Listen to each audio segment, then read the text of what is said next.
안녕하십니까, 레필입니다. 3월 16일 두산 에너빌리티 보도록 하겠습니다. 증시 먼저 보겠습니다.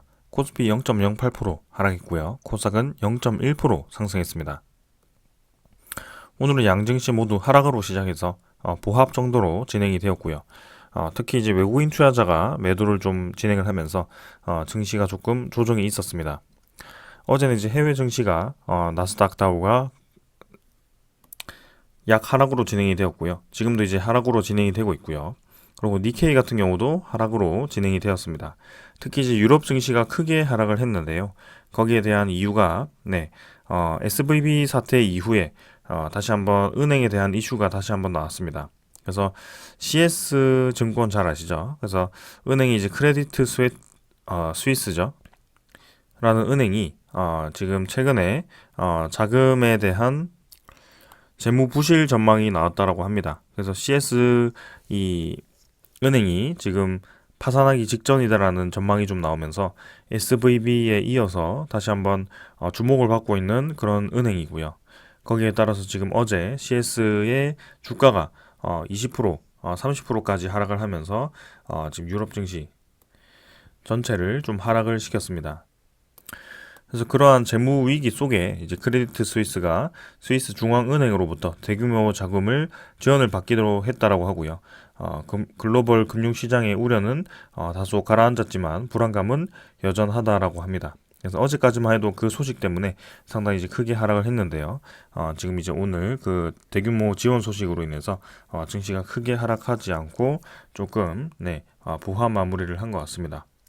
여전히 이제 계속 SVB 이후부터 지금 그 관련된 금융 위기가 관심이 두어지고 있죠. 그래서 전 세계적으로 관련 은행들이 지금 급격한 금리 인상에 대한 부작용을 지금 받고 있는 것 같고요. 거기에 대해서 지금 파산할 수 있다라는 우려감이 계속 지속되고 있습니다.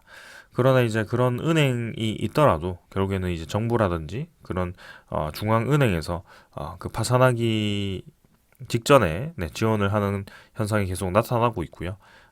2007년, 2008년 때처럼 전반적으로 갑자기 급격하게 도미노처럼 금융시장이 넘어가는 상황은 벌어지지는 않을 거라고 생각을 좀 하고 있습니다.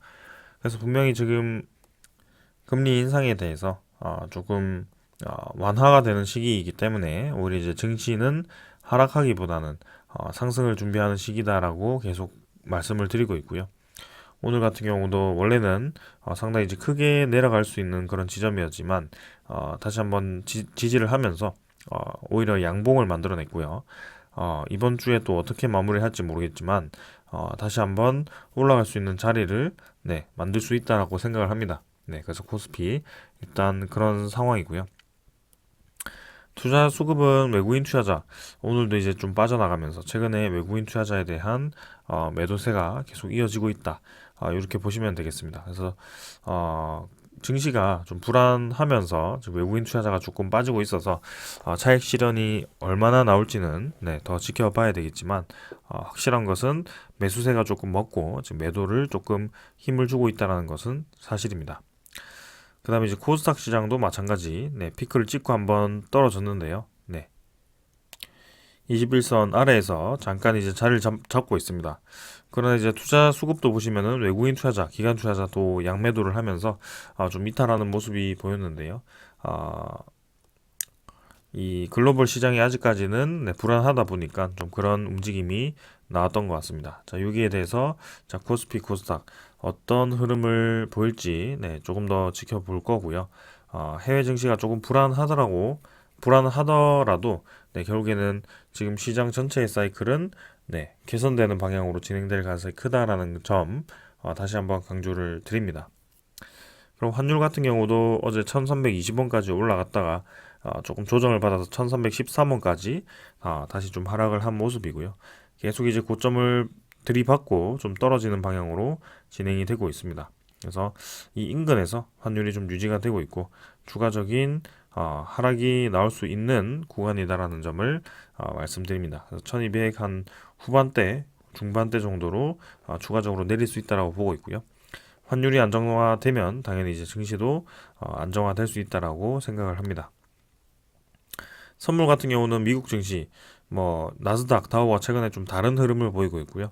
다우 같은 경우는 조금 내려가고 있고 나스닥은 조금 상승을 하고 있습니다. 그리고 프랑스 같은 경우도 네, 지금 상승, 네, 유럽 증시는 어제 아주 많이 하락을 했기 때문에 거기에 대해서 반등을 좀 하고 있는 것 같고요. 크게 지금은 네, 눈에 띄는 증시는 없습니다. 그 다음에 이제 채권 금리도 당연히 이제 최근에 은행에 대한 그런 이슈, 그 다음에 경기 침체에 대한 이슈 때문에 좀 경기 침체에 대해서 집중을 하고 있습니다. 그래서 3.4%대로 추가적으로 하락이 있었고요. 최근에 이제 고점을 찍고 빠르게 이제 국채 금리가 떨어지면서 0.6% 정도 네, 하락을 했습니다. 그래서 이전에 전저점보다 지금 국채 금리가 떨어진 것을 보았을 때는 이제는 좀 본격적으로 떨어질 수 있다라는 생각을 좀 합니다. 그리고 이제 어제 구매자 물가지수죠, 지표죠. 그래서 PPI가 발표가 되었는데요. 예상치보다 좀 많이 하회를 했습니다. 네, 그래서 CPI는 예상치에 부합을 했지만 구매자 지표는 생각보다 이제 많이 떨어지면서 인플레이션에 대한 그런 우려감이 또다시 불식이 되는 모습이었고요. 아무래도 지금 경기 침체가 부각이 되고 있는 상황에서 그런 인플레이션 지표가 떨어진다라는 것은 금리 인상을 아무리 많이 해도 이제 0.25%가 되지 않을까라는 그런 전망이 강합니다. 그래서 0.25% 무난하게 다음 주에 그렇게 많이 올려더라도 0.25%라고 생각을 하시면 될 것 같고요. 그만큼 이제 금리 인상에 대한 시기가 거의 마무리가 되어 가고 있다. 네, 이렇게 이해를 하시면 좋겠습니다. 자, 그래서 증시 이 정도로 보고요. 네, 종목으로 넘어가겠습니다. 두산 에너빌리티 보겠습니다. 330원 하락해서 17,360원으로 마무리되었고요. 1.87%로 네, 하락 마무리했습니다. 자, 오늘 코스피가 크게 상승하지 못했고요. 부합 마무리가 되었고 두산 에너빌리티도 네, 큰 상승 없이 네, 하락 마무리했습니다. 하락도 크게 하지 못했던 것 같고요. 네, 거의 뭐 유사하게 진행이 되었다. 마찬가지 관련 종목들도 좀 조정이 있는 종목들은 조정이 있었고요. 네, 약 상승했던 종목들도 있고요. 크게 뭐 움직임 없이 진행이 되었다라고 보여집니다. 시간의 거래량은 네, 평소보다 좀 작은 양이었고요. 네, 17,320원으로 마무리가 되었습니다. 오늘 이제 일별 거래량이 490만 주, 네, 평소보다 좀 이제 절반 수준으로 좀 이제 거래량이 다시 한번 감소를 하였고요. 엊그제 그리고 어제 이렇게 오르락 내리락 하면서 계속해서 지금 17,000원 부근을 횡보를 좀 하고 있습니다. 그래서 그 과정에서 거래량이 좀 줄어들면서 네, 하락폭이 좀 줄어드는 모습이었는데요. 지금 보시면 네, 17,400원을 쉽게 지금 올랐다가 내렸다가를 반복을 하고 있습니다. 그래서 오늘도 사실 종가 기준으로는 17,400원을 살짝 이탈을 했지만 결국에는 이 근처에서 오르락 내리락 하면서 위치를 좀 잡고 있고요. 21선 자체는 지금 빠르게 올라오고 있습니다. 그래서 어느 정도 거래량이 줄어들면서 주가 자체가 평균적으로 17,400원 이상으로 자리가 잡히고 있다는 점이 중요해 보이고 어느 정도 이제 이 이상으로 수렴을 하고 있다라고 좀 보여집니다. 그래서 이제는 고점을 딛고 좀 올라가는 시기가 나왔으면 하는데요. 여기서 네, 17,400원 위에서 주가를 또 형성을 하면서 추가적인 상승이 나올지는 한번 네, 기다려 보겠습니다. 자, 그래서 지금 뭐 하루 오르고 하루 내리고 크게 뭐 중요하지 않다라고 계속 말씀을 드리고 있고요. 전체적인 추세가 네, 결국에는 상승 방향으로 진행이 되고 있는 것은 사실이기 때문에 지금 당장은 뭐 크게 상승에 대해서 우리가 집중할 필요도 없을 것 같습니다. 그리고 이제 어제 카자흐스탄 복합 화력 발전에 대해서 1조 1,500억이 수주가 나왔는데요. 거기에 대해서 이제 오늘 오히려 이제 하락을 했다라는 것에 대해서 좀 집중을 하시는 분들도 계신 것 같습니다. 자, 그러나 이제 중공업 특성상 이 수주 가능성에 대해서는 오히려 굉장히 오래전부터 네, 그 가능성에 대해서 점쳐지고요. 그리고 큰 프로젝트인 만큼 단독 협상자에 대해서 상당히 빨리 네, 캐치를 할 수가 있습니다.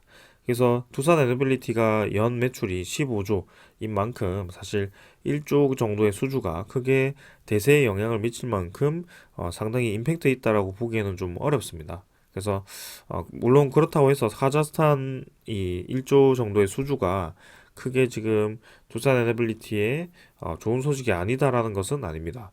분명히 좋은 소식이긴 하지만 증시 자체를 우리가 기대하는 만큼 막 바짝 끌어올리기에는 그렇게 우리가 이슈가 될 만한 소식은 아니었다라는 것을 말씀드리고 싶고요. 만약에 이제 그런 바짝 끌어올릴 만한 그런 소식이 나온다라는 것은 평소에 이제 기대하지 않았던 그런 소식이, 그리고 평소에 수주를 하기 어려운 그런 아이템이 수주가 되는 것이 아마 그 주가를 끌어올리는 데 도움이 될 것 같습니다. 그래서 대표적으로 이제 폴란드 원전인데요. 그게 이제 7월 달에 본계약 가능성이 있기 때문에 그때까지 한번 천천히 지켜보는 것도 좋을 것 같습니다. 자, 그래서 오늘 어제 수주를 했는데, 주가가 오히려 하락했다라고 해서 이대로 쭉 떨어진다라고 생각을 하시면 안 되고요. 어느 정도 자리를 잡았는데, 결국에는, 주가가 수렴을 하고 다시 올라가는 과정으로 진행될 가능성이 있다라는 것을 염두를 해 두셔야 됩니다. 그래서, 수주를 했으니 당장 내일 올라가야 된다라고 생각하는 것보다는 이제는 두산 에너빌리티가 계획하는 것만큼 수주 영향이 있고, 그리고 매출 확대에 대한 가능성이 점점 높아지고 있으니 앞으로 주가가 올라갈 가능성이 크겠구나라고 이해를 하시는 것이 좀 더 도움이 되지 않을까라는 생각입니다. 자, 그래서 월봉도 사실 횡보 이후에 한번 하락하고 상당히 지금 오랫동안 횡보를 좀 하고 있는데요. 분명히 이제 레벨업을 할 수 있는 그런 시기가 다가오고 있습니다. 그래서 그게 이제 저는 올해 정도라고 생각을 하고 있고요. 지금 이제 3월인데요. 3월 이후에 또 이제 4월까지 또 이제 그런 소식들이 들려왔을 때 이 관련 종목들이 어떻게 움직이는지 한번 살펴보겠습니다. 그 다음에 이제 투자 수급인데요. 오늘 이제 기관 투자자가 4만 주 매도했고요. 외국인 투자자가 67만 주를 매도하면서 또 이제 외국인 투자자가 많이 이탈을 했습니다. 자, 어제는 50만 주 정도 이상 매수를 하면서 매수를 했다가 오늘은 또 60만 주 정도 매도를 하면서 또 이제 크게 이탈을 했다가 하루하루 지금 다르게 움직이는 모습입니다. 아무래도 외국인 투자자가 그런 글로벌 이슈에 대해서 좀 염두를 하고 있는 것 같고요. 그런 은행이 파산할 수 있다라는 그런 가정하에 좀 기계적인 매도가 나왔지 않을까라는 생각을 좀 하고 있습니다. 그래서 외국인 투자자 오늘 좀 이탈을 했는데요. 그런 글로벌 증시에 대한 사태가 다시 좀 안정화가 되었을 때 또 이제 다시 매수로 접근을 할 수 있다라고 생각을 하고 있습니다. 그다음 이 금융 투자도 마찬가지 17만 주 정도 매도를 했고요. 오늘은 이제 보험, 투신, 그다음에 연기금 투자자 모두 매수를 했습니다. 연기금 투자자는 지금 계속 매수를 이어가고 있고요. 오늘같이 크게 수급이 좋지 않은 날에도 매수를 이어가지고 있다는 점에서 상당히 인상이 깊습니다. 그래서 분명히 이제 좋은 움직임이 있을 거라고 생각을 하고 있고요. 그때는 이제 관련 종목들이 같이 좀 움직여 줄 거라고 보고 있습니다. 자, 그래서 차분히 지금처럼 좀 지켜보면 좋겠다라고 말씀을 드리겠습니다. 자, 그다음에 이제 공매도 잔고 한번 살펴보겠습니다. 자, 어제는 이제 잠깐 감소를 했는데요. 오늘도 마찬가지 849만 주에서 821만 주죠. 네, 그래서 한 28만 주 정도가 감소를 했습니다.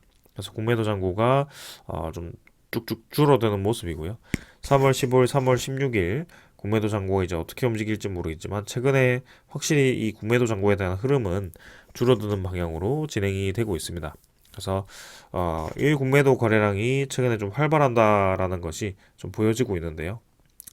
일 공매도 거래량이 늘어나긴 했어도 그래도 결국에는 공매도 잔고가 줄어드는 방향으로 진행이 되어 가고 있다. 이렇게 이해를 하시면 좋겠습니다.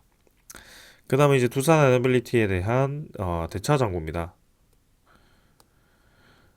대차 잔고도 살펴보시면 지금 체결이 16만 주, 그리고 상환이 6만 주 정도 되었는데요.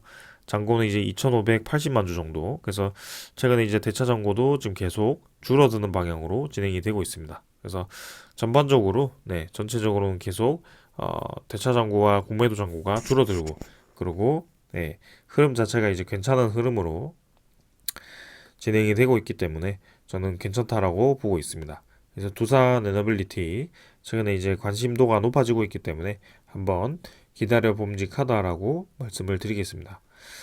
자, 그 다음은 이제 소식 전해드리겠습니다. 어, 우리나라 이제 수출입은행이죠. 수흥과 미국의 뉴스케일 파워가 금융 협력을 네, MOU를 체결했다라고 합니다. 그래서 한국수출입은행 과 이제 미국 소형 모듈 원자로 네, 선도 기업인 뉴스케일 파워가 금융 협력을 MOU 체결을 했다라고 얘기를 하고요.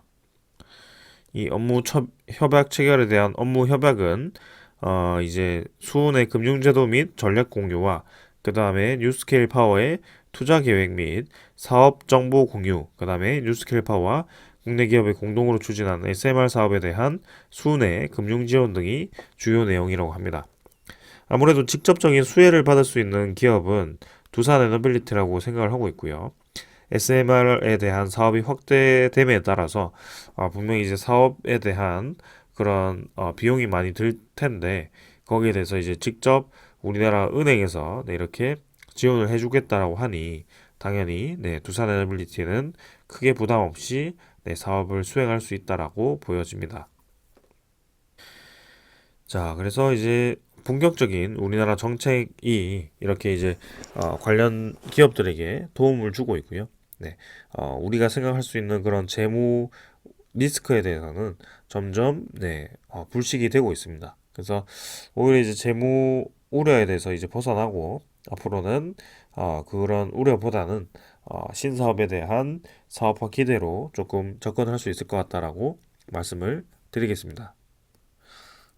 자, 그래서 오늘은 네, 특별한 소식이 없어서 네, 이렇게 가볍게 넘어가도록 하고요. 두산 에너빌리티 사실 뭐 수주 소식에도 조금 하락해서 아쉬울 수도 있지만 우리가 크게 아쉬울 만한 하락이 아니었다. 그래서 그게 뭐 결국에는 수주 자체가 지금 당장 중요하기보다는 전체 이제 두산 에너빌리티에 대한 목표 수주액 8.6조도 사실 공격적으로 잡은 것이었는데요. 그 공격적인 수주액의 거의 절반을 이제 올 1분기에 채울 것 같다라고 하는 것이 네, 사실입니다. 그래서 점점 이제 그 상황이 좋아질 거니까요. 오늘 하락했다라고 해서 실망하기보다는 내일의 상승을 좀 더 기다리면서 천천히 접근해 보시는 것도 좋겠습니다. 자, 오늘 여기까지 하고 마무리하겠습니다. 감사합니다.